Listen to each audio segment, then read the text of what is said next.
जैसे कि इंडिपेंडेंस के पहले जो है एग्रीकल्चर डेवलपमेंट से रिलेटेड बहुत सारे प्रोग्राम्स लॉन्च हुए थे, ठीक है।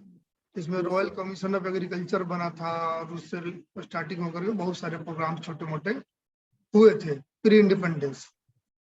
लेकिन एनिमल हस्बेंड्री के सेक्टर में जो है मेन काम जो हुआ था वो इंडिपेंडेंस के बाद हुआ था, ठीक है। तो ये जो हमारा प्लानिंग कमीशन बना था 1950 में, है ना, इंडिपेंडेंस के ठीक 2 साल के बाद प्लानिंग कमीशन हमारा बन गया था। और उसी प्लानिंग कमीशन के तहत जो है 5 इयर्स प्लान्स जो है लॉन्च किए गए थे, जो कि 1951 से स्टार्ट हुआ, ठीक है। और वो 5 इयर्स प्लान्स जो है तुम्हारे 2015 तक चला था इधर। उसके बाद जो है उसको बदल दिया गया, चेंज कर दिया गया। तो जनरली 5 ईयर प्लान्स में 5 साल तक का टारगेट लेके चला जाता था। 5 साल में क्या क्या प्रोग्राम्स जो है लॉन्च किए जाएंगे, क्या क्या किए जाएंगे।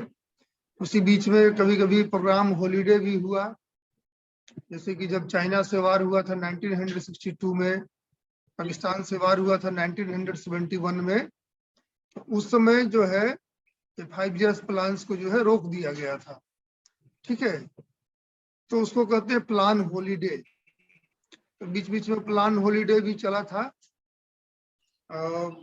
तो कुछ प्लान हॉलीडे वगैरह अगर हम लोग छोड़ दें तो बाकी सारे प्लान्स जो है लॉन्च हुए थे, 5 ईयर प्लान्स जो है, और वो बहुत ही ज्यादा वो इफेक्टिव भी हुआ था, क्योंकि 5 साल तक के लिए टारगेट फिक्स कर दिया जाता था और उसके लिए बजट एलोकेशन वगैरह कर दिया जाता था, जिससे कि काफी सुविधा होती थी। अब जैसे इमेजिन करो कि 1 साल के लिए अगर कोई प्लान बनता है ना, तो जैसा कि हमारा सरकारी तंत्र है, जैसे सारे रूल्स रेगुलेशंस है कोई प्रोग्राम्स करने के लिए, तो अपना वीडियो ऑन कर लो ना।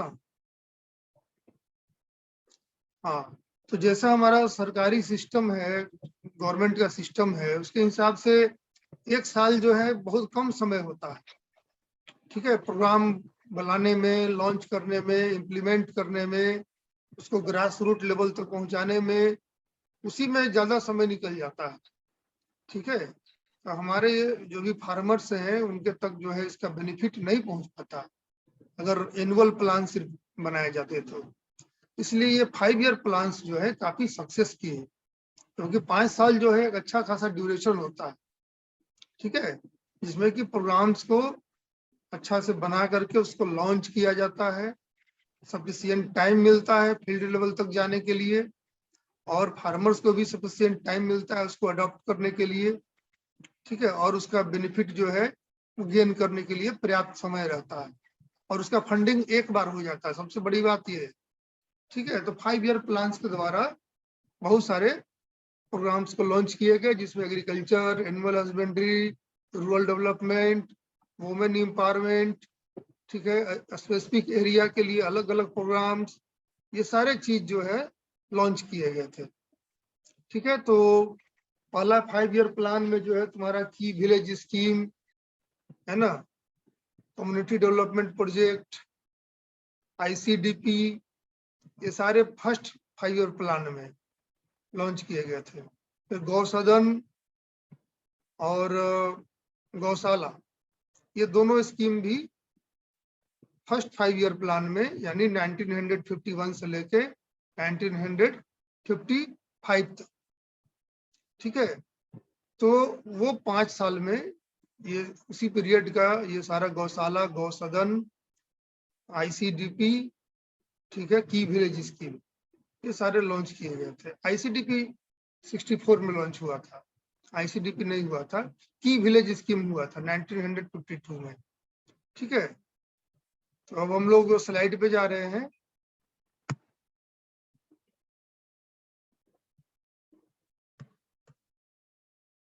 ठीक है, दिख रहा है स्लाइड? स्लाइड दिख रहा है ना?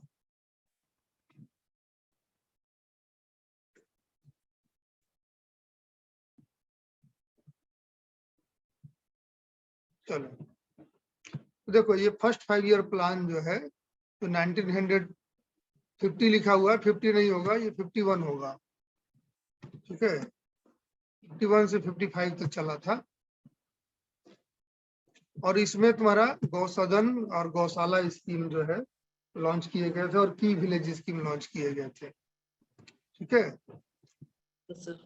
हाँ, की विलेज स्कीम 1952 में लॉन्च हुआ था, और गौशाला स्कीम जो था सेंट्रल काउंसिल ऑफ गौशाला जो है 1949 में सेटअप हुआ था। तो बोर्ड पहले बन गया था, गौशाला डेवलपमेंट बोर्ड, गौशाला डेवलपमेंट काउंसिल, ये सब पहले बन गया था। लेकिन उसके बाद जो है उस पे जो है काम शुरू हुआ। गौशाला उसके पहले जो है इंडिविजुअल लोग के द्वारा जो है चलाया जाता था।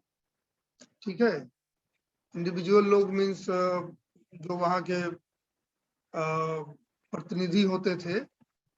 जैसे पहले का समय जो है इंडिपेंडेंस के पहले तो राजा रजवाड़े का छोटे छोटे लोगों में सामंतवाद जो व्यवस्था होती थी ना, जो लोकल लीडर होते थे छोटे मोटे, और उन लोगों के द्वारा गौशाला चलाया जाता था। क्योंकि गौशाला हमारे हिस्ट्री से ही चला आ रहा है। तुम जब हमारे भारत का इतिहास पढ़ोगे तो मतलब हजारों साल से जो है, चूंकि हमारे यहाँ गाय को जो है एक पवित्र जानवर माना जाता है, होली एनिमल माना जाता है काऊ को।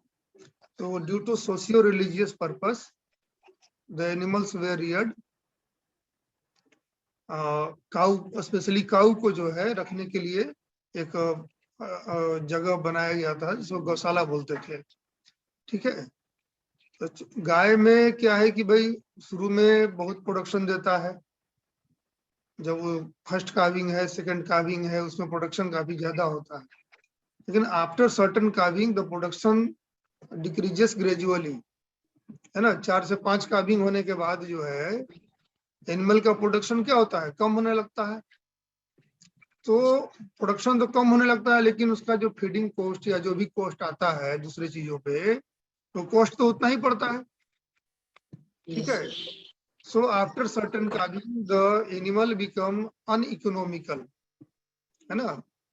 यानी वो दूध तो करता है लेकिन वो प्रॉफिटेबल नहीं होता है। जैसे अगर कोई एक गाय मान लो फर्स्ट काविंग सेकंड काविंग में 10 लीटर 12 लीटर मिल्क कर रही है। ठीक है, देसी गाय है, 10-12 लीटर मिल्क कर रही है। लेकिन 4-5 लेटेक्शन के बाद उसका मिल्क प्रोडक्शन घट के 5 लीटर पे आ जाएगा, फिर 4 लीटर पे आ जाएगा, या उससे भी कम हो जाएगा जब। और ज्यादा जैसे जैसे लैक्टेशन बढ़ते जाएगा, काविंग बढ़ते चला जाएगा, उसका एज बढ़ते चला जाएगा, मिल्क प्रोडक्शन घटते चला जाएगा। तो उसके बाद क्या होता है कि एनिमल जो है इकोनॉमिकल नहीं रहता। तो ज्यादातर लोग क्या करते हैं, अपना एनिमल, अभी भी होता है, एनिमल को क्या करते हैं, रोड पे छोड़ देते हैं, है ना, गली में घूमने के लिए, रोड में घूमने के लिए छोड़ देते हैं, जिससे एक्सीडेंट होता है, कई तरह का और प्रॉब्लम होता है। तो पहले भी वैसा ही ट्रेंड था कि एनिमल को जो है लोग छोड़ देते थे, तो अब तो इसको घर में रखना प्रॉफिटेबल नहीं है, अब खाना ज्यादा खाएगी और दूध कम करेगी। तो और दूसरी तरफ जो है हम लोग काऊ को जो है माता के समान माना गया है, एक होली एनिमल मानते हैं। तो there was a strong socio religious considerations, and due to this socio religious considerations the गौशालास वेयर इस्टेब्लिश्ड, है ना। तो पहले इंडिपेंडेंस के पहले गौशाला जो है इंडिविजुअल लोगों द्वारा इस्टेब्लिश किया गया था। इंडिपेंडेंस के बाद जो है गवर्नमेंट ऑफ इंडिया इसको अपने हाथ में ले लिया। ठीक है, इसका कंट्रोल जो है गौशाला का अपने हाथ में ले लिया। तो जितने भी काऊ होते थे, बाछी और काऊ वगैरह, गौशाला में रखे जाते थे, बाकी दूसरे एनिमल्स को पिंजरा पोली में रखे जाते थे। ठीक है, इसी तरह से एक और स्कीम आया था गौसदन। गौसदन में जो है क्या याद है कि नहीं कुछ, गौसदन में किस तरह के एनिमल रखे जाते थे, बोलो याद है तो। सर इसमें थोड़ा यूज थोड़ा यूजफुल भी जानवर को रखा जाता है। हाँ, अनयूजफुल एनिमल रखे जाते थे। अनयूजफुल है, लेस प्रोडक्टिव है, स्क्रब बुल है जिसका कि जेनेटिक क्वालिटी खराब है, जेनेटिक पोटेंशियल जिसका खराब है, अगर वो ब्रीडिंग लाइन में रहेगा Yes, तो और भी नेक्स्ट जनरेशन को भी जो है खराब करेगा।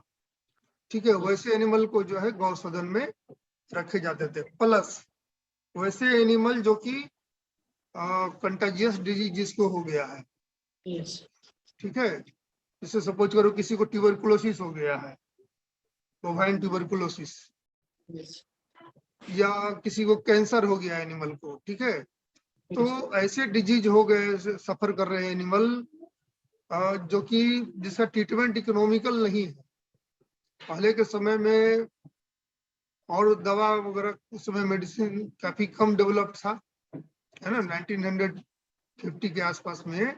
उस समय तो और ज्यादा प्रॉब्लम था, उस समय और भी डिजीज था तुम्हारा, ये क्या बोलते हैं, कैटल प्लेग जो था, yes, हाँ वो था तुम्हारा, जोन्स डिजीज था, है ना। बहुत सारी बीमारी उस समय और ज्यादा कंटाजियस डिजीज होते थे, और उसका ट्रीटमेंट जो है एनिमल का कॉस्ट से ज्यादा चला जाता था, है ना, क्योंकि ट्यूबरकुलोसिस का ट्रीटमेंट उस समय काफी कॉस्टली था, और उसके जो एनिमल का कॉस्ट ज्यादा चला जाता था। ठीक है, yes, sir. तो इस तरह से जो डिजीज एनिमल होते थे उसको क्या किया जाता था, नेचुरल पास्चर पे चरने के लिए छोड़ दिया जाता था।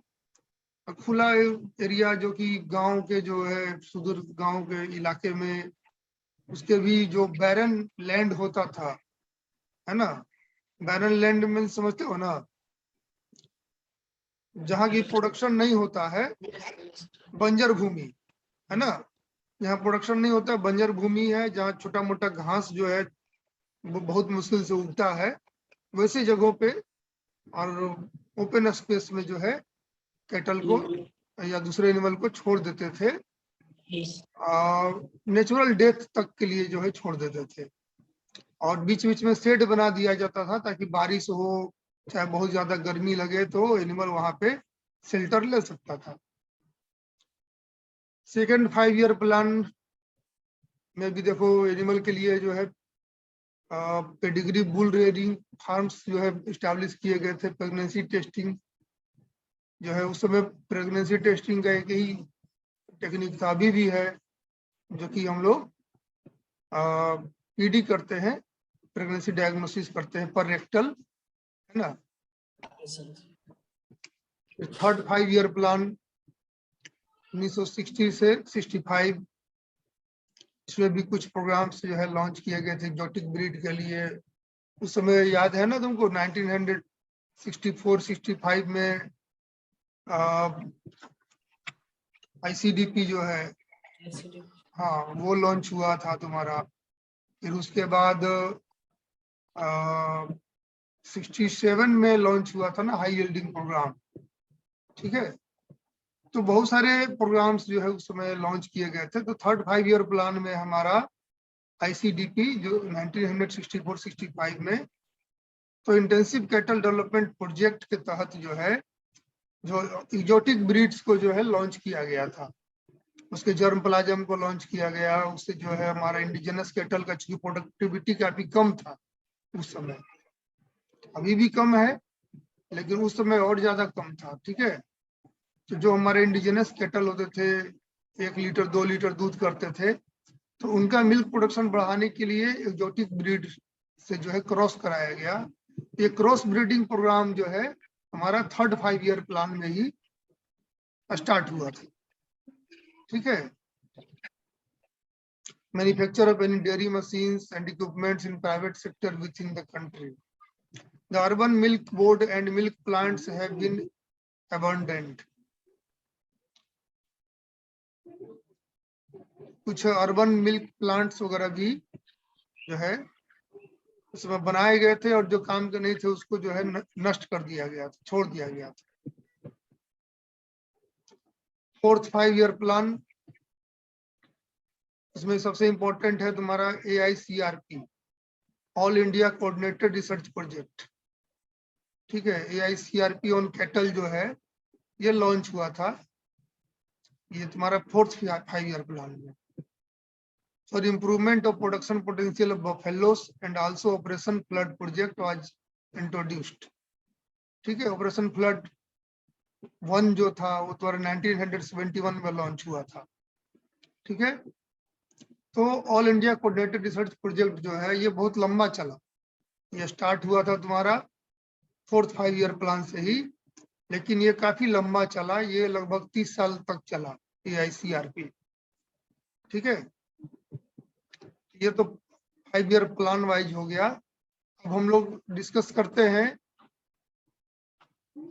इसका हम PPT हम तुमको दे देंगे। ठीक है, पढ़ लेना, इसमें कुछ करना नहीं है, समझने की चीज नहीं है, सिर्फ याद करने की चीज है कि कौन से 5 ईयर प्लान में कौन सा प्रोग्राम लॉन्च किया था। और एक चीज और बता दें, जैसे ईयर अगर तुमको याद है, और अगर तुमको ये याद है कि कौन सा 5 ईयर प्लान कौन ईयर में हुआ था, ठीक है, अगर ये दोनों चीज तुमको याद रहेगा तो तुम ऐसे भी दिमाग में सेटअप कर लोगे कि कौन सा प्रोजेक्ट जो है कौन से 5 ईयर प्लान में लॉन्च हुआ था, 5th 5 ईयर प्लान में, 6th में, 7th में, 8th में, है ना। तो ये याद तुम कर सकते हो। चलो, और हम लोग स्लाइड पे चलते हैं।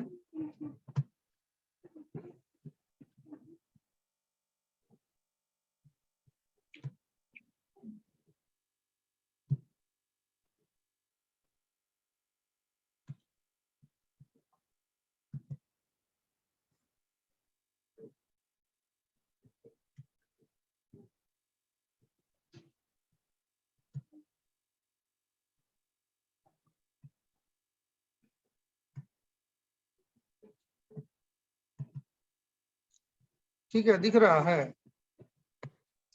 कि 4th Yes, थोरो sir. Specific programme. देखो 5 ईयर प्लान्स में उसमें सिर्फ एनिमल हस्बेंड्री का ही तो नहीं ना बनता था। Animal husbandry, Yes, sir. Agriculture, fishery, dairy, हर चीज से रिलेटेड जो है उसमें प्रोग्राम्स जो लॉन्च किया था। रूरल डेवलपमेंट, वुमेन एम्पावरमेंट, ठीक है, ट्राइबल एरिया का डेवलपमेंट, हिल एरिया का डेवलपमेंट, है ना, बहुत तरह के प्रोग्राम जो है स्मॉल फार्मर्स के लिए, मार्जिनल फार्मर के लिए, लार्ज फार्मर के लिए, ऐसे करके होता था। ठीक है, लेकिन Yes. उसके बाद साथ ही साथ जो है स्पेसिफिक प्रोग्राम्स जो है लॉन्च किए जाते थे, जो एनिमल हस्बेंड्री के लिए बनाए जाते थे। तो जिसमें गौशाला हो गया, ठीक है, डिस्कशन हो गया इसका, गौसदन का भी हो गया। की विलेज स्कीम हमारा 1952 में, ठीक है, की विलेज स्कीम में क्या हुआ था कि हम लोग विलेज को ना की मानते थे कि, क्योंकि एनिमल कहाँ रहता है, गांव में रहता है। ठीक है, तो वो जो भी लार्ज एनिमल है वो ज्यादातर तुमको गांव में ही मिलेंगे, शहर में नहीं मिलेंगे। तो लार्ज एनिमल के लिए, मिल्क प्रोडक्शन के लिए विलेज क्या हुआ, की हुआ, चाबी हुआ, है ना। उसी के बेसिस पे जो है हमको मिल्क प्रोडक्शन जो भी मिलना है से मिलता है। ठीक है, इसका बेसिक एम था to bring about rapid improvement in the production potentiality. Animal का पोटेंशियलिटी कैसे बढ़ेगा, क्रॉस ब्रीडिंग से बढ़ाया गया। ठीक है, to use improved breeding program to provide effective health care and scientific management and organize marketing facilities। यहाँ पे हेल्थ केयर मैनेजमेंट, ठीक है, फीडिंग, ये सबको भी कंसीडर में किया गया की विलेज प्रोग्राम में। और उसके साथ ही साथ मार्केटिंग के लिए भी जोर दिया गया था। ठीक है, की विलेज स्कीम में और क्या क्या था, introduction of superior bulls, superior quality of bulls were introduced, है ना। यहाँ पे जोर दिया गया है कि भाई बुल्स ज्यादा इंपॉर्टेंट है हमारे, सुपीरियर क्वालिटी का बुल रहेगा तो उससे प्रोजनी जो है हमारा अच्छा मिलेगा, और उससे मिल्क भी जो है ज्यादा मिलेगा। Castration of undesirable inferior bulls, जिसका जेनेटिक पोटेंशियल अच्छा नहीं था, जिस एनिमल का, बुल का, उसका कास्ट्रेशन कराया गया। ठीक है, कास्ट्रेशन कराने से क्या होता है, वो ब्रीडिंग से उसको हटा दिया जाता है। ठीक है, तो उसको ब्रीडिंग से हटाने के लिए उसको कास्ट्रेट कर दिया गया। यूज ऑफ आर्टिफिशियल इंसेमिनेशन, ठीक है, एआई भी देखो की विलेज स्कीम में ही लॉन्च किया गया। तो तुम समझ सकते हो कितना पुराना टेक्निक है हमारा एआई जो है, तो 1952 से ही इंट्रोड्यूस किया गया था। Milk recording. तो उसके पहले क्या था कि विलेज स्कीम के पहले मिल्क रिकॉर्डिंग का कोई प्रोविजन नहीं था। हमारे जो भी ओनर्स हुआ करते थे लाइव स्टॉक के, वो सिर्फ दूध पर प्रोड्यूस किया, जितना अपना घर का कंजप्शन के लिए है उतना यूज किया, बाकी सेल कर दिया, लेकिन उसका कोई रिकॉर्ड कभी नहीं रखा जाता था। तो ये की विलेज स्कीम में प्रोविजन लाया गया कि मिल्क जो है उसका रिकॉर्ड होना चाहिए, है ना, कितना प्रोडक्शन हो रहा है, उसका ये पता चलेगा कि आखिर पीक प्रोडक्शन कब हो रहा है, कौन से पीरियड में हो रहा है, फिर कैसे डिक्रीज कर रहा है ना, ये सारा चीज पता चलेगा, मिल्क रिकॉर्डिंग रहेगा तब। इम्प्रूव्ड फॉडर प्रोडक्शन, फॉडर पे न्यूट्रिशन पे जोर दिया गया था। तो फॉडर जो है हमारा हमेशा अवेलेबल हो, उस पर फोकस किया गया। उस समय जो है हमारे फॉडर का भी प्रोडक्शन बहुत खराब स्थिति में था। जैसे अभी तुम देखोगे खासकर हमारे राज्य में बिहार में फॉडर का स्कार्सिटी नहीं होता है ना। हमारे यहाँ इतना फॉडर हो जाता है, बरसीन, लुसर्न, जई, है ना, मक्का, ये सब इतना चारा हो जाता है कि सालों भर जो है हमारे एनिमल्स को फॉडर मिलते रहता है। ग्रीन फॉडर है, ड्राई फॉडर है, काफी सफिशियंट मात्रा में बनता है। लेकिन पहले के समय में क्या था कि 1952 की बात कर रहा हूँ, उस समय ऐसी परिस्थिति थी कि लोगों को खाने के लिए पेट भर अनाज नहीं मिलता था। ठीक है, तो जो फॉडर की बात छोड़ दो, एनिमल फॉडर का, जो ग्रेन्स होते थे, सीरियल ग्रेन्स, है ना, चावल है, वीट है, ये सब का प्रोडक्शन भी इतना कम होता था कि हमारे जो छोटी सी आबादी, उस समय आबादी बहुत कम थी। ठीक है, अभी का आबादी का हम लोग तुलना करें अपना कंट्री का, और उस समय 1952 की बात करें तो बहुत कम था उस समय। लेकिन उस कम पॉपुलेशन को भी फीडिंग करने के लिए सफिशिएंट जो है प्रोडक्शन नहीं होता था, इसलिए हाई यील्डिंग वैरायटी प्रोग्राम को फिर लॉन्च किया गया था। ठीक है, तो एनिमल का फॉडर के लिए नेचुरली उस समय स्कार्सिटी थी, स्वाभाविक सी बात है। तो फॉडर प्रोडक्शन पे भी एम्फेसिस दिया गया था। Prevention and treatment of disease, बहुत सारी बीमारियां भी होती थी, उसको भी रोका गया। Distribution of mineral feed supplements, mineral feed supplements का भी इंपॉर्टेंस को समझा गया, और उस समय जो है फार्मर्स को फ्री ऑफ कॉस्ट डिस्ट्रीब्यूट किया गया। की विलेज का ऑर्गेनाइजेशनल स्ट्रक्चर में क्या था कि जो है की विलेज ब्लॉक में एक ब्लॉक में जो है एआई सेंटर बनाया जाता था, अभी भी है। ठीक है, 4 की विलेज यूनिट्स, एक ब्लॉक में 4 की विलेज यूनिट बनाए जाते थे।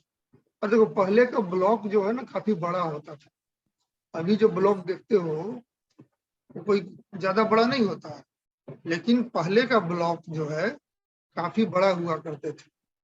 ठीक है, इसका एरिया काफी बड़ा होता था, पॉपुलेशन डेंसिटी तो नहीं था ज्यादा, क्योंकि अभी जैसा है वैसा ही पॉपुलेशन डेंसिटी, अभी का तो खैर पॉपुलेशन डेंसिटी काफी ज्यादा है, पहले पॉपुलेशन डेंसिटी ज्यादा नहीं था, लेकिन एरिया काफी बड़ा होता था एक ब्लॉक का, एक विलेज भी काफी बड़ा होता था। ठीक है, रीजन्स फॉर फेल्यूर ऑफ की विलेज स्कीम, तो देखो पहले के ज्यादातर प्रोग्राम्स जो है वो सक्सेस नहीं किए, क्योंकि नया नया प्रोग्राम जब कभी लॉन्च होता है तो उसके क्या प्रोस होंगे, क्या कॉन्स होंगे, वो ज्यादातर लोगों को पता होता नहीं, इसीलिए प्रोग्राम जो है फेल करता है। तो क्या क्या रीजन्स थे की विलेज स्कीम का फेल करने का? Establishment of centers in the state where there were no recognized breeds, है ना, वहां भी सेंटर बना दिया गया था, यही सेंटर बना दिया गया था जहां पे कोई उसका, वहां पे उसका उस स्टेट का अपना कोई ब्रीड ही नहीं है। ठीक है, उस एरिया में पूरा कोई रिकॉग्नाइज ब्रीड नहीं था, वहां पर भी की विलेज का यूनिट बना दिया गया। ठीक है भाई, जहाँ पे मान लो एनिमल है ही नहीं, जैसे राजस्थान की बात कर ले, वहां पे जो रेगिस्तानी एरिया है वहां तो ज्यादातर ऊंट पाया जाता है, कैटल बफेलो तो नहीं पाया जाता है। मान लो वहां पे अगर हम लोग प्रोग्राम को लॉन्च कर देंगे तो क्या वो सक्सेस करेगा? नहीं करेगा। हिल एरिया में कैटल का प्रोग्राम सक्सेस करेगा? नहीं करेगा। ठीक है, ये प्लेन एरिया में कैटल जो है वो सरवाइव करता है। हिल एरिया में सीप गोट भले सक्सेस करेगा, है ना, कैटल नहीं करेगा। तो उस समय चूंकि इतना आइडिया नहीं था सरकार के पास, तो उसने क्या किया कि भाई हम जब लॉन्च करेंगे तो पूरा कंट्री में लॉन्च करेंगे, तो पूरा कंट्री में लॉन्च कर दिया। तो वैसे एरिया में भी लॉन्च हो गया जहाँ पे कोई रिकॉग्नाइज ब्रीड नहीं था एनिमल का, लार्ज एनिमल का पॉपुलेशन काफी कम था, है ना, तो वो फेल्यूर होना ही था। Created confusion in the personnel of animal husbandry departments by introducing lot of modifications in the scheme। Scheme को जो है बार बार चेंज किया गया, ठीक है, जल्दी जल्दी बहुत सारा मॉडिफिकेशन, जैसे ही फील हुआ कि अरे भाई ये इस एरिया में तो ये प्रोग्राम बिल्कुल फ्लॉप चल रहा है, चलो कुछ उसमें इसका जो की कंपोनेंट है उसको चेंज कर देते हैं। तो जल्दी जल्दी चेंज करने की वजह से भी कंफ्यूजन काफी क्रिएट हुआ। अगर मान लो बार बार जो भी गाइडलाइन मिल रहा है, डायरेक्शन मिल रहा है एनिमल हस्बेंड्री डिपार्टमेंट को, अगर वो चेंज होते रहेगा तो नेचुरली कंफ्यूजन क्रिएट करेगा और प्रोग्राम सक्सेस नहीं करेगा। Inadequate attention paid to the further development and in establishment of marketing sales. ठीक है, फर्दर डेवलपमेंट पे जो अटेंशन ज्यादा नहीं दिया गया था, ज्यादा ध्यान नहीं दिया गया था, और मार्केटिंग सेल्स भी जो है, मार्केटिंग चैनल जो है उस पर भी खास ध्यान नहीं दिया गया था। मेन ध्यान दिया जा रहा था उस समय सिर्फ उसका ब्रीड इंप्रूवमेंट पे। ठीक है, तो यहाँ तक हो गया हमारा।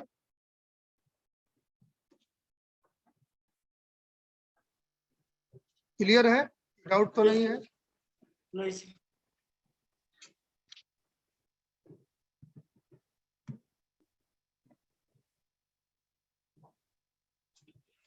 ठीक है, तो आज के लिए हम लोग इतना ही ना, और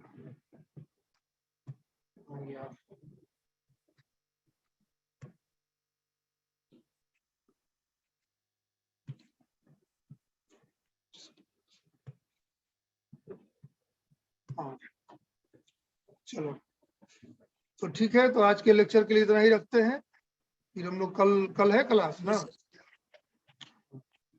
हमारे पास टाइम टेबल है ना क्लास का? नहीं है, ऑनलाइन वाला नहीं, वो सर एक आप भेजे ऑनलाइन वाला नहीं। अरे जो ऑफलाइन का था ना वही ऑनलाइन हो गया, समझ गए? जी सर, वो है मेरे। हाँ वो वही है, उसी से क्लास हो रहा है तुम्हारा। जो ऑफलाइन का क्लास का था रूटीन बना हुआ था ना, जो डिपार्टमेंट में चिपका हुआ था, समझ गए? हम कहेंगे तुमको व्हाट्सएप पे, हम तुमको भेज देंगे, कोई उसके लिए परेशान होने की बात नहीं है, वही रहेगा, वही अब ऑनलाइन में चलेगा। ठीक है, चलो ठीक है, आज के लिए एंड करते हैं।